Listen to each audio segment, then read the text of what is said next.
2022 সালে আগ মুহূর্তে আমার মা লিভার ক্যান্সারে আক্রান্ত হয়ে মারা গিয়েছিলেন। একই রূপ আল্লাহ তাআলা আমাকে দিয়েছেন। ঈদ বয়ে আনুক ঈদের প্রশান্তি, মুছে যাক জীবনের কালো অধ্যায়, ছড়িয়ে যাক কোরআনের আলো। সবাইকে ঈদ মোবারক। আজকে এখানে সংক্ষিপ্ত কিছু কথা বলবো।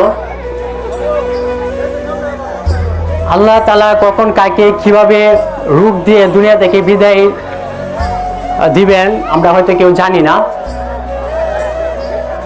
আমি আমার গ্রামবাসীর উদ্দেশ্যে একটি কথা বলতে চাই।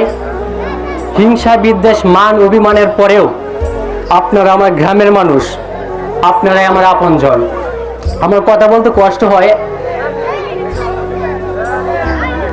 আপনারা জানেন 2021-এর শেষের দিকে 2022 সালে আগ মুহূর্তে আমার মা লিভার ক্যান্সারে আক্রান্ত হয়ে মারা গিয়েছিলেন।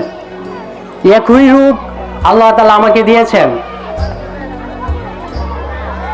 আল্লাহ যাকে পছন্দ করেন তাকে বড় কোনো রূপ দিয়ে সেবা দান করেন।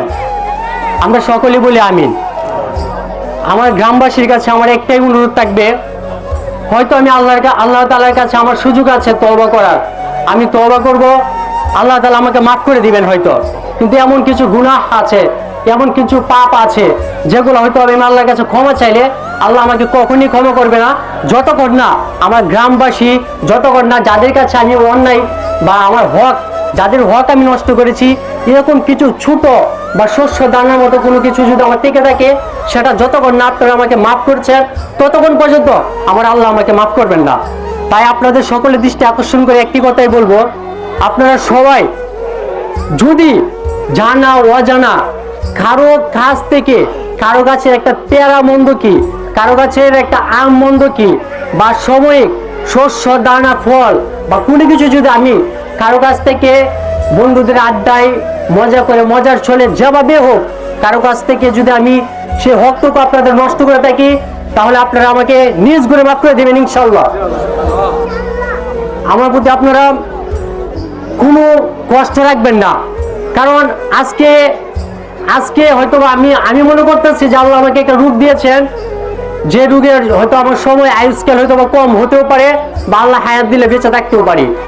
কিন্তু আমরা যখন জানবো যে আমাদের আয়ুষ্কাল আমরা চলে আবার আগ মুহূর্তে আমরা যখন আমাদের মাথায় যখন আসবে যে আমরা থাকবো না, চলে যাব, তখন আজকে আমি আপনাদেরকে যেরকম ভাবে দেখতেছি আপনারা আমাকে সেরকম ভাবে দেখতেছেন না, কিন্তু আমার জায়গায় যখন আপনারা আসবেন তখন আপনারা নতুন এক পৃথিবী দেখবেন, নতুন মানুষ দেখবেন, নতুন চিন্তা ভাবনা, নতুন ফিকির, নতুন সবকিছু দেখবেন।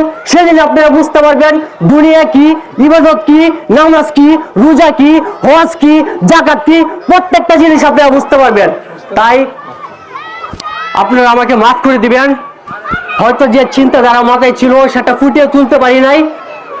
আল্লাহ তাআলা হয়তো বা কারো না কারো মাধ্যমে সেই চিন্তা চেতনা এই গ্রামে অতিবাহিত করবে। এই গ্রাম ইনশাল্লাহ একদিন সুরায় রূপান্তরিত হবে, সেদিন হয়তো আমি থাকবো না ইনশাল্লাহ।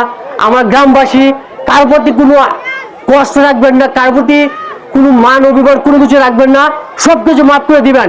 আপনি একজনকে মাফ করে দিবেন, অন্যজন আপনাকে মাফ করে দিবেন, আর ঠিক সেভাবে আল্লাহ তাআলা আপনাকে সেবা দান করবেন। আমার গলা শুকিয়ে গেছে এই মুহূর্তে, আমার কিছু বলার মতো নাই। সকলকে ঈদ মোবারক। আসসালামু আলাইকুম। সকলে আমার জন্য দোয়া করবেন।